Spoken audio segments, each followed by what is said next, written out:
Bismillahirrahmanirrahim. Assalamualaikum warahmatullahi wabarakatuh. Perkenalkan, nama saya Nita Amelia, NIM saya 302-2020-049. Di sini saya tidak sendiri, saya bersama dengan rekan saya yang bernama Immanuel Lamberto, biji tembaga. Genesa endapan biji tembaga secara garis besar dapat dibagi menjadi dua kelompok, yaitu genesa sekunder dan genesa primer. Genesa sekunder ialah proses genesanya melalui proses ubahan atau alteration yang terjadi pada mineral urat atau vein, terutama tembaga yang bersifat tidak stabil bila terkena pengaruh air dan udara.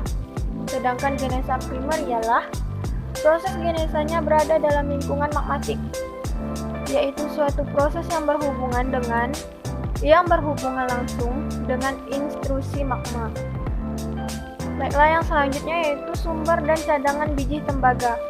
Saat ini, total sumber daya biji tembaga di Indonesia sebesar 15,1 miliar ton dengan cadangan biji tembaga sebesar 2,6 miliar ton. Kelompok tiga besar jebakan biji tembaga dunia dari jenis porfiri dengan kandungan emas tinggi yaitu Bungham di Amerika Serikat, Oka Tedi di Papua New Guinea, dan Gasberg di Indonesia. Jebakan tembaga tipe porfiri di Indonesia dapat dijumpai di Pulau Sumatera, Jawa, Kalimantan, Sulawesi, Nusa Tenggara, Maluku, dan Papua. Sekian penjelasan dari saya. Dan penjelasan yang selanjutnya akan dijelaskan oleh rekan saya yang bernama Immanuel Lamberto. Oke, perkenalkan nama saya Immanuel Lamberto dengan NIM 30-220-254.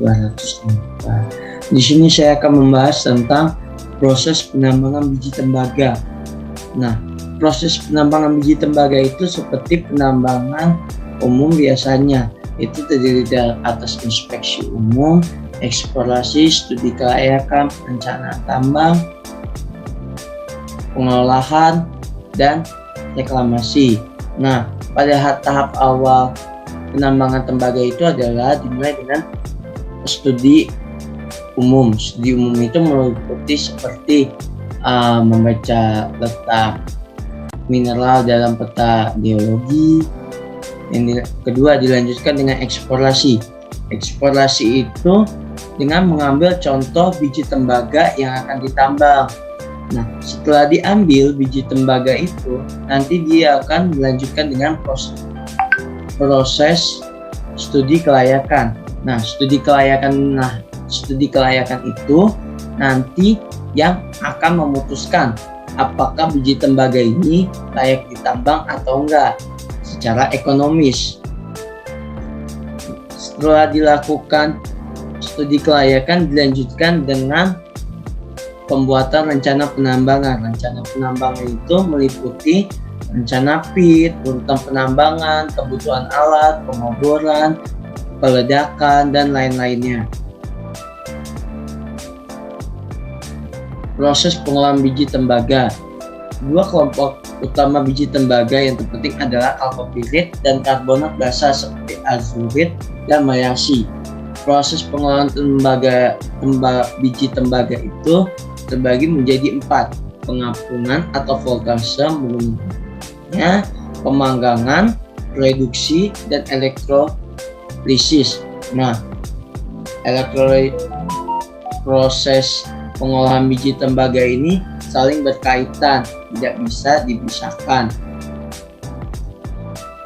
Yang ketiga, produk akhir biji tembaga. Nah, produk akhir biji tembaga itu bisa seperti kalau kita lihat itu, kita pernah membuka kabel listrik, kan itu ada serabut-serabut. Nah, itu serabut-serabut itu adalah produk hasil dari biji tembaga. Kemudian bisa dijadikan konduktor yang baik. Contohnya apa?